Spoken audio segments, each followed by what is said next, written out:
वक्फ board एक introduction. देखो, यह एक रिलीजियस बॉडी है जिसको मुस्लिम कम्युनिटी के रिलीजियस कामों के लिए बनाया गया था। इसका मेन काम है वक्फ प्रॉपर्टीज को मैनेज करना। अब ये वक्फ प्रॉपर्टीज क्या हैं? ये वो प्रॉपर्टीज हैं जो रिलीजियस या चैरिटेबल पर्पसेस के लिए डोनेट की जाती हैं।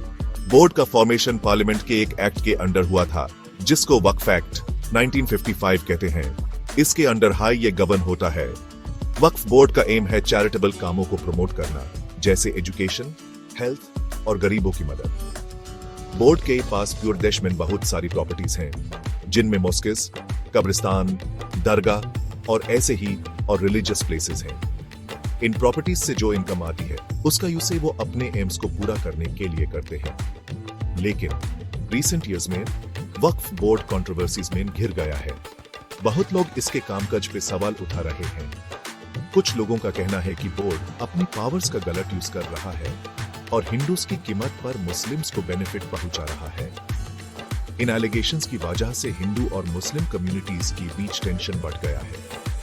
कुछ लोग तो वक्फ बोर्ड को खत्म करने की भी मांग कर रहे हैं, क्योंकि उनका कहना है कि ये एक डिवाइडिंग बॉडी है और एक सेक्युलर स्टेट में इसकी कोई जरूरत नहीं है।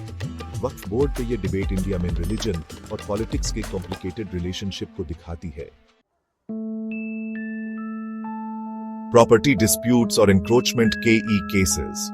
वक्फ बोर्ड ने बहुत सारी प्रॉपर्टीज पे अपना क्लेम किया है, लेकिन इनमें से कुछ क्लेम्स डिस्प्यूटेड हैं। कई हिंदू रेजिडेंट्स का कहना है कि यह जमीन उनकी है और वक्फ बोर्ड ने इलीगली इस पे कब्जा कर लिया है। ऐसे डिस्प्यूट्स की वजह से अक्सर वायलेंस और टेंशन हो जाता है।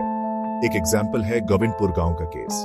सुन्नी वक्फ बोर्ड ने हिंदू रेजिडेंट्स को नोटिसेस भेजे थे और क्लेम किया कि वो जमीन उनकी है और रेजिडेंट्स को जमीन खाली करने का ऑर्डर दिया था। इससे बड़े प्रोटेस्ट हुए। यह केस वक्फ बोर्ड और हिंदू कम्युनिटी के बीच बढ़ते टेंशन को दिखाता है। के हिंदूज का मानना है कि बोर्ड अपनी पावर का गलत यूज करके उनकी जमीन हड़प रहा है और यह हिंदू धर्म और कल्चर के लिए खतरा है। ट्रांसपेरेंसी की कमी और रिलीजियस इंबैलेंस। वक्फ बोर्ड पे ट्रांसपेरेंसी की कमी का आरोप है। क्रिटिक्स का कहना है कि बोर्ड अपनी इनकम और एक्सपेंडिचर का डिटेल्स पब्लिक नहीं करता, जिससे करप्शन को बढ़ावा मिलता है। वो ये भी कहते हैं कि बोर्ड अपनी प्रॉपर्टीज के एलोकेशन में पार्शियलिटी करता है। कुछ लोगों का यह भी कहना है कि वक्फ बोर्ड रिलीजियस इंबैलेंस क्रिएट करता है। उनका कहना है कि बोर्ड की पॉलिसीज मुस्लिम कम्युनिटी को उनड्यू एडवांटेज देती हैं। वो वक्फ प्रॉपर्टीज के यूज पे भी सवाल उठाते हैं। उनका मानना है कि इनका यूज सिर्फ रिलीजियस पर्पसेस के लिए होना चाहिए, न कि बिजनेस के लिए।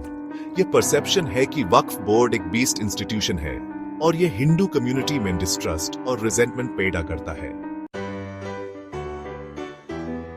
पॉलिटिसाइजेशन और आगे का रास्ता। वक्फ बोर्ड का इशू बहुत ज्यादा पॉलिटिसाइज्ड हो गया है। अलग अलग पॉलिटिकल पार्टीज अपने फायदे के लिए इस इशू का यूज करते हैं, जिससे कम्युनिटीज के बीच और ज्यादा गैप आ जाता है।